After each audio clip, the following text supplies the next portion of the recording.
One of the ugliest offensive games in recent memory. The Giants, for crying out loud, had -9 passing yards.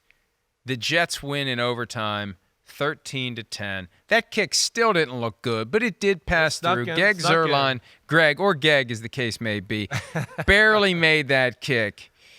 That game was just weird. Oh, my God. And you made an excellent point during the break. There? Let's go right there. All right. The Giants, and I hadn't even thought of this, and I'm disappointed I hadn't thought of it because it's so obvious. Hey, keep hanging with me. You'll get as smart as me one day, okay? The Giants should have kicked off to start overtime. There was no friggin' way the Jets were scoring a touchdown. How's it that close?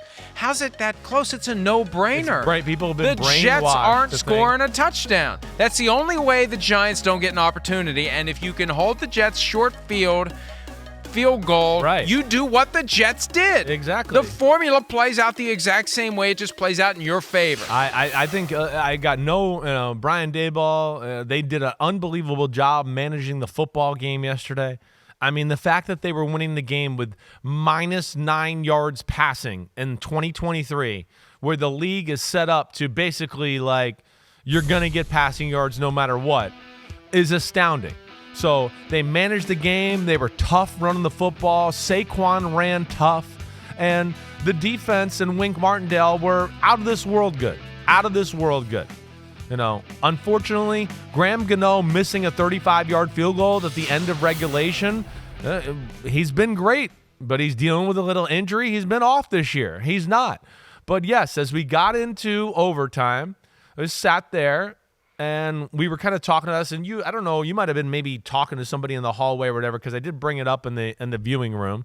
And then last night on the podcast, I talked about it, just going, hey, the game was a field position game. Nobody was driving the ball on anybody. It was just like, can we get in field position? Can our defense give us the ball to maybe where we can get one play to get us in field goal range, or maybe just something crazy happens and we actually score a touchdown? I think that's one where the Giants will go back today and go, man, maybe we should have kicked off to start overtime. Like you said, get the ball back. You said hopefully. it. Well, yeah, you explained it the right way. Get the ball back around midfield, and then you hope Saquon can make one run, and now you have an opportunity to kick a field goal to win the football game. I certainly think that can be questioned a little bit. Tommy DeVito, the name of Joe Pesci's character in Goodfellas, that is actually the name, Tommy DeVito. It wasn't his real name, the mobster's real name. It was Tommy, I can't remember the last name. I was just watching the Get Gotti documentary on Netflix, and they mentioned Tommy, the whatever real his guy. last name, Okay, the got real you, Tommy's last got name. you.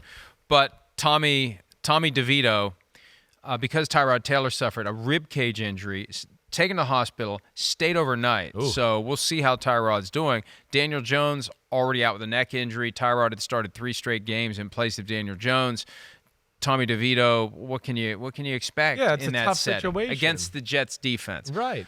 And then, through it all, Gano misses the field goal, 24 seconds left. Zach Wilson gets them in position. And I asked him, what were you thinking on that play where Allen Lazard pops open and he could have run out of bounds? He said, I wasn't really thinking anything. Like, I'm just running around, and I see Allen, and he didn't know how much time was on the clock. He said typically they want 12 seconds. They had 9 seconds when the play ended. It was a little, I still think it's weird. It's a big throw right here. We got to let's unpack this. Yes. Kayvon Thibodeau going offsides, who played awesome yesterday, kills the clock. That gave the Jets a chance. That was a huge moment. And there's Allen Lazard open, and he gets down to the 17. Tick, tick, tick, tick, tick. Watch the official come in and just touch the ball. They let the center spot it.